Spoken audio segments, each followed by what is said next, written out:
I'm Todd Inman. I'm a board member for the National Transportation Safety Board. I'm the on-scene board member for this accident. With me is Shahoon Chin, our investigator in charge. Now, before I tell you about our progress to date, I do want to again extend our sincere condolences to everyone that is involved in this crash. A little while ago, I had a chance to meet with the families of those who may have perished or the survivors from the ground part of this. And it's a very tough time for everyone. We understand that. We can certainly appreciate everything they're going through, and our condolences are going out to them extensively. Our family assistance group has been working to assist and inform these families and survivors. They will continue to do this support to all the families who lost loved ones and those that may still be missing throughout the entire investigation, both on scene and before we issue our investigative report.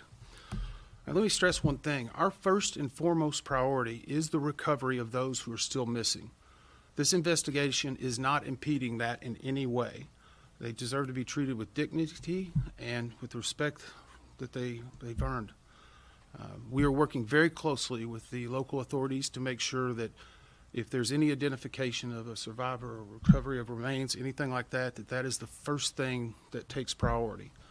And so I think it's important that we understand that. I also want to point out the coordination that we've had with the Louisville and the state EMA directors.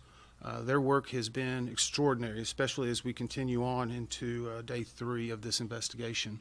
The Louisville EMA director has been a great asset to us and to everyone, and is diligently working to make sure we can bring closure to as many people as possible. It's been a very active response. Today is our first day fully of being able to investigate. So I'd like to also tell you a little bit about what we call the party process. This has been in place with the Ntsb for approximately 30 years, and we offer this party status to those companies, government officials, agencies, and associations that have employees or activities that were involved in the accident and crash, and that they can bring technical expertise to help us understand it.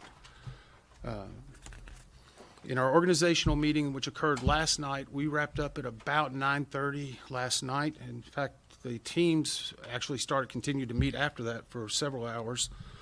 We named the following parties to this investigation: the Federal Aviation Authority, United Parcel Service, the Independent Pilots Association, sometimes referred to as IPA, the Teamsters Union, which represents the mechanics for UPS, Boeing Corporation, which is the now manufacturer of the aircraft after a consolidation with McDonnell Douglas, and GE Aircraft Engines. Now, the NTSB has put together a multidisciplinary team, and I mentioned yesterday the different groups that we put together. And so we have actually brought in additional specialists. Right now, the NTSB team is over 30 individuals. We've brought in additional vehicle performance specialists and a materials engineer. And of course, they are being supported by dozens of individuals in Washington, D.C. and elsewhere in the country.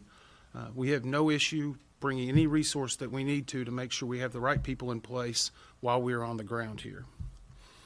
Now, we have received preliminary flight data information. This would be commonly referred to as ADS-B.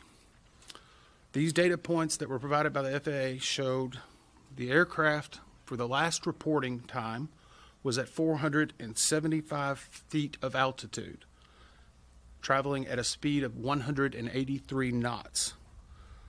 This data point was collected at 5:13 and 32 seconds Eastern Standard Time on the night of the accident.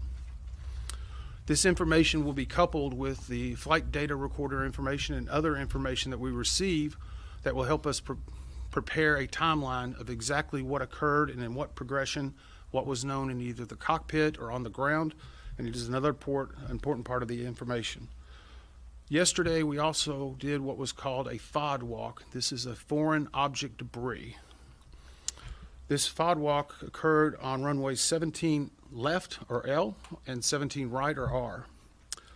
During the FOD walk on 17R, we found multiple pieces of engine fan blades, along with the main component of the engine of the number 1 engine, which is on the left side of the aircraft. We have transferred all of those to a secured location for further examination. and we'll be using that to further analyze any mechanical aspects. And I mentioned yesterday we had recovered the flight data recorder and the cockpit voice recorder, often referred to as the FDR and the CVR. Last night, one of our recorder specialists flew overnight with that recorder, immediately went to the Ntsb headquarters where we have a recorder's laboratory, and extracted the data from both the FDR and the CVR. We consider this a good extraction with good data points, which means that we will have even more information to help paint a comprehensive picture. So with that, I'd like to introduce Shahoon, who can give you a few specific pieces of information regarding